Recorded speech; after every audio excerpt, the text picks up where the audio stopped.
Hey, ready to dig into some of those soggy yard situations? You know we love a good deep dive, and today we're tackling drainage. Oh, yeah. Always a fun one. It is, especially with this Oklahoma State University Extension fact sheet we've got. They get right to the point, laying out common problems and solutions, all specific to Oklahoma. Which is key, right?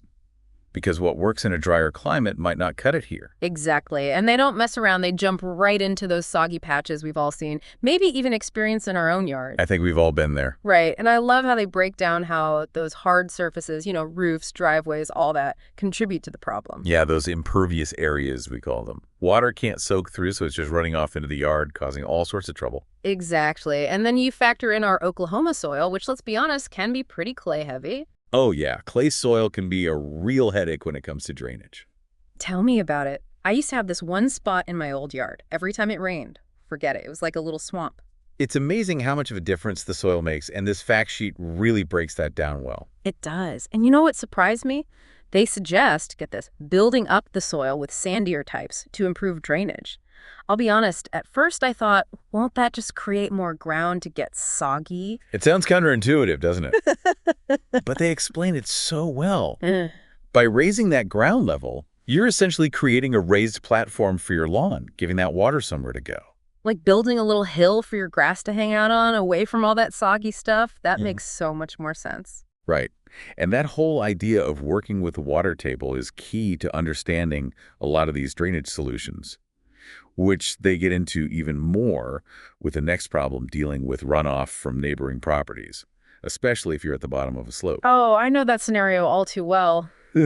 My neighbor's yard drains right into mine. Happens to the best of us. Yeah. And obviously, building up your entire yard isn't really practical in that case. Imagine trying to explain that landscaping project. Hey, neighbor, just going to build a small mountain over here, no big deal. Right. So they offer a different solution, something a bit more manageable, choosing the right type of grass. Wait, hold on. Different types of grass can actually handle runoff differently. I had no idea. Tell me more about these wonder grasses. Well, wonder grasses might be pushing it, but yeah, some definitely handle wet feet better than others. Okay, so no magic bullet, but what kind of grasses are we talking about? The fact sheet mentions a few, but what's cool is they point you to other resources for, truly local advice. Yeah, because what grows well in, say, southeastern Oklahoma could be totally different from up in the Panhandle, right? Absolutely. Different climates, different soils. It all factors in. Makes sense. So, moving on, let's talk about a drainage issue that might make some homeowners cringe a bit. A soggy septic drain field. Ooh, yeah. That's not something you want to ignore. Definitely not. And the fact sheet makes that clear. Get a professional inspection first. Always good advice. Rule out any major system failures before self-diagnosing, Oh, absolutely. Because a failing septic system is a whole other can of worms. Exactly. So assuming the system's good, a lot of times it comes back to, you guessed it, that high water table we talked about. So that drain field, often in a lower lying area, is just constantly battling excess water. Yep. Recipe for a soggy mess. Now, the fix here can be a little more involved. It's called an interceptor drain.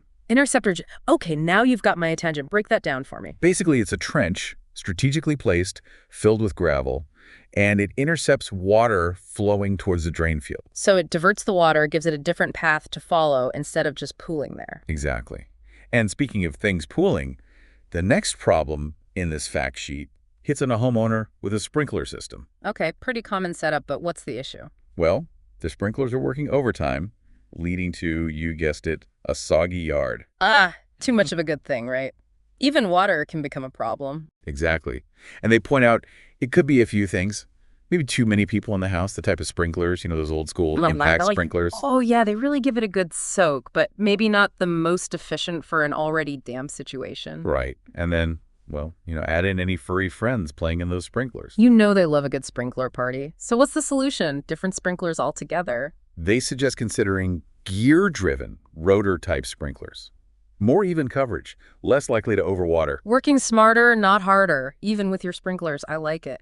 But let's circle back to those stubborn, muddy patches. Any other tips? Remember our earlier MVP, building up the soil. Turns out that can work wonders in a lot of situations. It really does seem like the go-to solution for so many drainage issues. And honestly, who knew dirt could be so versatile? Right. It's all about understanding how to use it to your advantage. Now, the next issue they tackle might hit a little closer to home, literally water pooling right next to the foundation. Yikes, that's a recipe for trouble, and potentially some costly repairs. Oh, absolutely. And this is where proper grading is crucial. Meaning the ground should slope away from the house, right? Like a little ramp for the water to follow. Exactly. It's like giving the foundation its own little rain jacket, deflecting all that water. I love that analogy. So simple, but it makes perfect sense. Right. But over time, that slope can erode, things settle, and boom, you've got those puddles forming where you least want them. So what's the fix? Is this a call-a-pro situation, or can homeowners tackle this themselves? The fact sheet suggests it could be a combination of things, depending on the severity. Regrading might be necessary, or they mention those interceptor drains again. Ah, our trusty drainage detour. Oh, Makes sense to redirect the water, rather than just letting it hang out by the foundation. exactly. And don't forget those downspout extensions. Simple but effective way to make sure that roof water is actually being carried away from the house. Like giving the water a clear exit strategy. Exactly. All right, ready for the last problem they cover? This one's a doozy water under the house. Oh boy, yeah, that's getting into serious homeowner anxiety territory. No kidding. But the fact sheet doesn't sugarcoat it. They lay out a bunch of potential solutions because it really depends on what's causing it. So it's not a one-size-fits-all solution. You really have to do some investigating. Exactly. High water table. Seepage from somewhere. Cracked foundation.